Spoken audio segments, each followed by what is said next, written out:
Hi friends, Rachel here. So today is not going to be a typical typical video that I do. I have not followed up with you guys and with my journey. My hair is so weird. Hold on a second. Why does that bother me? Anyway, I have not followed up with you guys since the last time I did a video on Parker. I need to look and see when I posted about that. So it's been 7 months. 7 months since I came to you guys, and my video was about me struggling as a parent. At that time, Parker wasn't diagnosed with anything except for delayed speech and some sensory things. So in that time, about February 15th, we had so many follow-up appointments with Children's Hospital. There was a psych eval, there was a OT, there was psychology, there was all of this stuff. Very, very overwhelming. And that took like 4 months from beginning to end of all these appointments. And in the meantime, he was still doing speech weekly, still doing OT weekly. And we were like, we were ready for a diagnosis, whether or not it's autism, whether or not it's Asperger's, whether or not it's anything at all. I want to know for peace of mind, and let's be honest, insurance sucks, right? So I just wanted to know if anything was covered, where to go from here, that type of thing. So about February 15th, we did a follow-up with our doctor down at Children's, and Parker was diagnosed with ASD, which is autism spectrum disorder. So with that came a lot of questions, a lot of what the heck, you know what I mean? It was a double-edged sword for me. It was good that we were getting something diagnosed. It's not that they diagnosed it quickly, because he's been in therapy for almost a year now. And alongside that, we had been going to evaluations and follow-ups and therapies and such, and just saying, all right, he has a speech, delayed speech, and he's got some sensory things that are going on. So again, it was a double-edged sword. How do I feel about it? As a mom, I'm just like very, very overwhelmed. Crack open the bottle of wine. Not saying that it solves everything, but it really did kind of make me feel better at the time.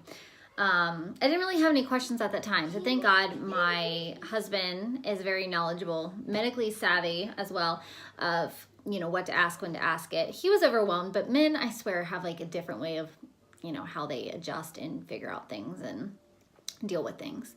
I kind of shut down just a little bit. So he's diagnosed. What now? Well, the great thing is that insurance will cover so many things for Parker now. A couple weeks ago, I went to Children's. There was a division, it's called DDBP, and it's Division of Developmental and Behavioral something, practice, I don't even know. I've been to so many appointments. And I was bound and determined at that time to get my son potty trained. Now he will be 4 in 2 weeks, 2 weeks tomorrow. And my husband wasn't very on board. He's like, he's a typical 3-year-old, not a 4-year-old. He's delayed a year, and we've got so much on our plate. And I'm like, no, I'm tired of wiping butts. I'm tired of doing this. And I was like, during spring break, I'm going to do this. So I went to a intense potty training class put on by one of the psychologists at Children's, and I did 3 hours of training on one Thursday, and then the following Thursday I went back and did another one. I had to go home, collect data of when, he went and didn't go and all this stuff in his diaper. What was really hard for me and Parker is that Parker doesn't feel when he goes. That it has something to do with his sensory input. He literally will not feel. He doesn't recognize when he's going. So if you can imagine, the first, when I decided to start this, the first couple days were hell. I have video, which I may show, of him fighting me, crying, screaming, wanting to get off the toilet. One of the things is that we weren't supposed to hold him on a toilet, but it was intense potty training. I was in the bathroom 9 hours a day for 6-7 days. I would say 6. The 7th day, I was kind of like, whatever. I was bound and determined. I had to train him and help train his body as a mother to go pee. Like, how do you help an atypical child go to the bathroom? I don't know. Hold it down. Well, number one, he did not want to touch anything. He was like, what's going on? When he started a few days in, started to realize he was going, because we would sit on the potty for minutes and minutes and minutes and minutes and then take a break, go back on. I can't tell you how much underwear I did change. Poopy underwear, pee underwear, all of that stuff. When he finally started to realize that he was going, he would do this. So my child, it's called stemming. My child stems when he is overstimulated or is trying to balance himself out. You know, a lot of people like chew on the end of a pencil or chew gum or bite their nails. He just does it a different way. And he stems by just jumping up and down. And I should have noticed something was up when he was like 1 and 2. When he was 1, before he would walk, he would do this. Kick, kick, kick, kick. Watch show. Kick, kick, kick. And I'm like, geez Louise. Like this kid, he's going to have some like thighs of steel. When he started walking, he would jump, jump, jump, jump. And I'm like, gosh, he's like overactive or something. I don't know what's going on. Never got tired. He'll do it for like 2 hours straight. Well, so when he was on the potty, he would do this. And he was just like, what's going on? He would go, oh my gosh, I swear we sprayed the ceiling with urine. And he just it was ridiculous. And I weirdly enough was patient with him. And we just got through it. And I cleaned up a lot of urine. And, you know, I had to help him, which I'm just like, there's so many like males in my house. I just don't want to see one deal with it or anything like that.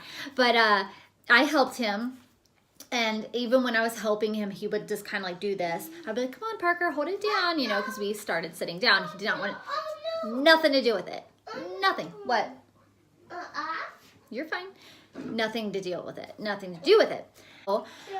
Eventually, a few days after that, he would hold it down, do his business, and then he would...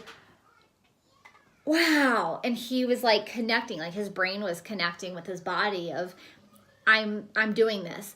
There's still accidents. There were still accidents after that. But I'll tell you, considering all of the stuff that we've been through, potty trained for a week. Is that correct? Yeah. He's been only potty trained for not even a week. And he'll say like, he now says I pee, which means I need to go pee. He doesn't talk a lot. He uses a lot of 2-3 word sentences. But we've got him to say I pee or flush, I flush. And so he'll go now. Today was a awesome day, Friday. He actually sat on a toilet, that did not have one of those small toilets inside. And at Children's Day talked about that would maybe an issue of, you know, if you're going out in public and if he doesn't have a small seat, he might kind of freak out. And honestly, I was upstairs getting ready and he's like, I pee. And I was like, go ahead, buddy, I'll sit you on there. He did his business. He held the seat and he peed in a big toilet, which is amazing. I didn't think he was going to do that yet. He stayed dry through the night. And so, you know, Parker going from last Saturday, not caring, not wanting to do it, but by being persistent, he has sat on a potty without any issue. First 2 days are hell. I'm not gonna lie to you. We cried a lot. We yelled at each other a lot. Third, fourth day, he was starting to go. 5, 6, he was, you know, holding his business down, peeing in the potty, and almost by day 7, he's going without telling me and like he likes to come out and say, flush? Yes, you can flush. I don't care. Go do your thing. He wants to wash his hands. That's fine. And then play in the water. I don't care. But you know, so much progress, and I feel really good as a mom that I have helped him do that. I did not potty train my older boys because my husband did it. To do with him, I had to really I was like this close to him for 7 days. And we talked. We had heart to heart, even though he doesn't communicate very often. You know, he tells me he loves me now, which is great because I'm like, yeah, I love you too, buddy. He says he's 3. Hey, Parker, how old are you? He's 3. Yep. I'm 3. We learned counted up to 100. We've, there's a lot of things, like he likes to read books now. In a week's time, we got potty trained. He likes to read books now. He can count to 100.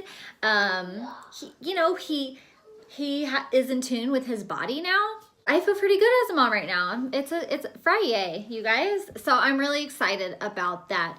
But so many pictures of Parker are like on the toilet, of course covered, but I'm like, yes. We in our family celebrate the little things.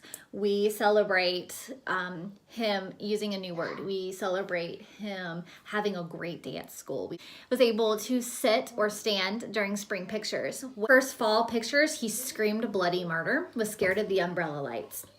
In this time of having OT and speech, he does have a textbook that he does use. If you guys are familiar with that, he says, I want a lot. But I see, you know, bubbles, and he has to take it off, hand it to me. With him being in therapy and in school, I think it's really helped immensely. And he does his alphabet too. And he can write. Like, there's so many things that he has done in the past month. It's astounding. Boop, boop, on the potty training aspect, I'm really proud of myself for sticking to it. But if you're like me and you're tired of your kid doing his business in his diaper, which I'm excited about that. But again, I wanted to let you guys know what was up and how excited I was. So if you have a child that's not typical and you are struggling with some things, I have a book. It's upstairs, of course. I have a booklet. I did a lot of research as well, but with those classes, they gave us case studies. And it was cool that they told us anybody with an IQ of 20 can be potty trained. 20 it means, do you have a functioning brain? He says yes. Then you can be potty trained. There's case studies of these two men that walked into an institution because back then, back in the day, they used to institutionalize. That was atypical. So, you know, autistic, Downs, any of that. And these two men were like, why are these grown men in diapers? And they're like, well, you know, they can't go pee. And they're like, no. They were able to successfully potty train grown men in 1 to 2 weeks time just by implementing the intense potty training method. Discouraged? Just know, like, back in the day, these two guys walked into an institution and potty trained men, grown men that had been in diapers all their lives. You can potty train your child. I don't care if they're 3, they're 4, they're 10, they're 15. You guys, if I can do it, anybody can do it. Like, I was so shocked of how well he did it. And it was just this repetition, treats, as we call them, reinforcers. Once he did his business and got outside of the bathroom, we gave him a reinforcer, which most people would say, oh, you're spoiling your kid or you're bribing him. No, we are rewarding good behavior. There's a difference between bribing. Bribing is a negative thing. When you're reinforcing good behavior, reinforcement, that is positive. And so we reinforced with fruit snacks. All he ate that week was fruit snacks. And you know what? That's okay because he potty trained. And we also, overhydrated him, which made him want to go all the time. So him sitting on the potty a lot, it made him go to the bathroom a lot. So I'm really excited with that. I'm so excited to see what the rest of 2018 brings. That's a big step for us and our family, and the kids are super excited to see Parker grow and to be being a big boy, and he'll be 4 in 2 weeks. So that's a lot. He is such a good boy, and we are so blessed that he is who he is. And I'm so excited to share some positive things. Like I said, we celebrate the little things, but I think he has accomplished some really, really big things lately. So I wanted to share that with you guys. The potty training thing was big, and I really wanted to share that. That made me feel good as a mom. So if you guys have any questions, if you have a child that's atypical and you just need some support, anything, please comment below or feel free to, reach out and I can get your contact information because we're all in this together. If we work together and you have that support. If you don't have family support, there's so many moms out there and dads that, are willing to help. Hi. Hi, Abby. Abby's not here. Well, Abby, you'll be here. Right there. Hey, Mom. Say hi. Hi, Abby. Hi, Abby. How old are you? Actually. Do you pee in the potty? Yeah. I love you. Hey, Mom. Okay, get down. So that's progress, you guys. And anyways, that is it. Good day. Hang in there. You guys so much for supporting me and my little boy and our family. And I think that's it. So I'll talk to you guys soon. Bye.